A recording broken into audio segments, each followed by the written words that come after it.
In this video, we're going to continue activity 3.1.3, basic inputs programming, by moving on to part 2. So part 1, we are looking at how to utilize the bump switch to control our motor.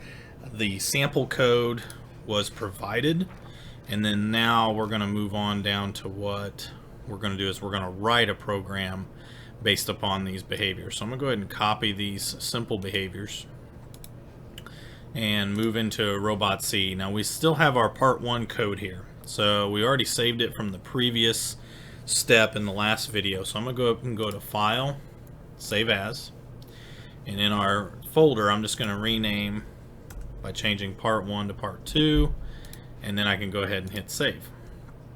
Now that I've got this named up here, I don't have to go through and redo this configuration. So I can change this to part 2. And we're still using the bump switch, and for the pseudocode, I'm just going to go ahead and highlight over what was part 1, hit Control V for the paste, and I can take out some of the extraneous stuff we don't need. Now, these simple behaviors that were provided, we probably want to break them down into more basic behaviors. So wait for a bumper switch to be bumped. So it says note that it's press release and not simply held. So actually we really don't need that line in there. So we'll take this out. But we'll just go ahead and say wait a half a second for debounce. So that's something that we have to watch out for with our bumper switch.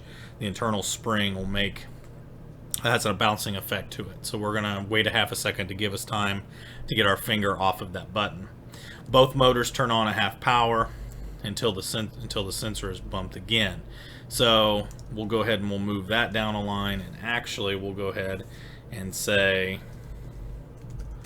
we'll do right motor turn on at half power. We'll go ahead and say forward, since it didn't specify. We'll go ahead and do that, and I'll take this line out. I can copy this line, paste it below. We'll change right to left. So until the sensor is bumped again, both motors should move in reverse at half power for 3.5 seconds. So here's what I'm going to do is I'm going to grab these two lines up here. We have both motors. And instead of going, since they're both going to be at half power, let's just go ahead and change them to reverse.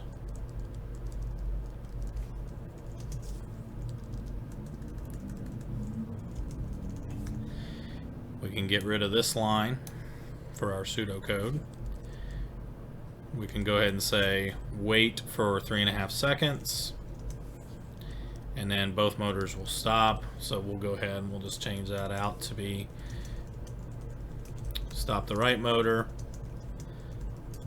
stop the left motor.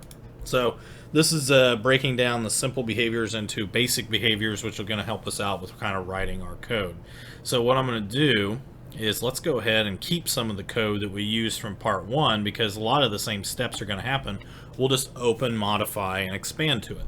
So we'll go ahead and say it says wait for the bump switch to be pressed, which is our first one here. Give a half a second for the debounce. Then it says start motor at half power going forward, which is what we want. So, and then they want us to go through and do this. So I can go ahead and type in the next command, or I could go through and copy and paste it. Either one. I am going to copy and paste this comment.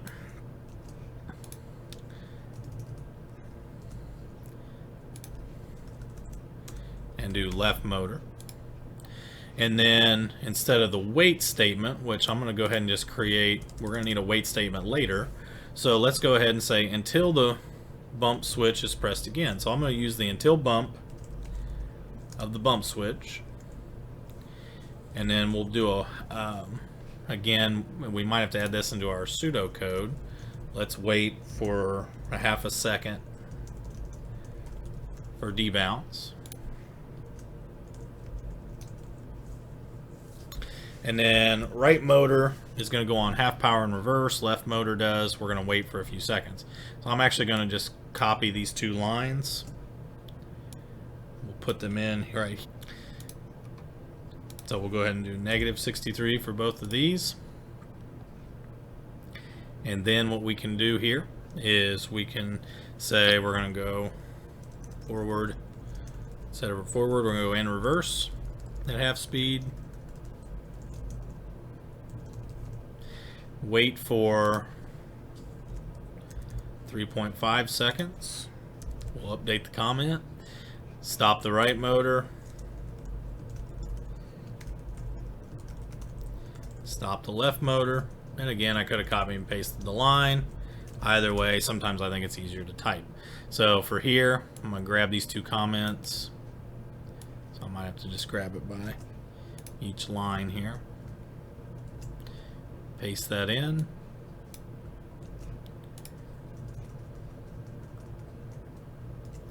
Paste that in. There's our fully functional documented program. Let's compile. See if there are any errors.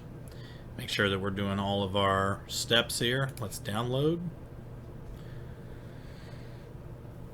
And let's see what our program has. So start.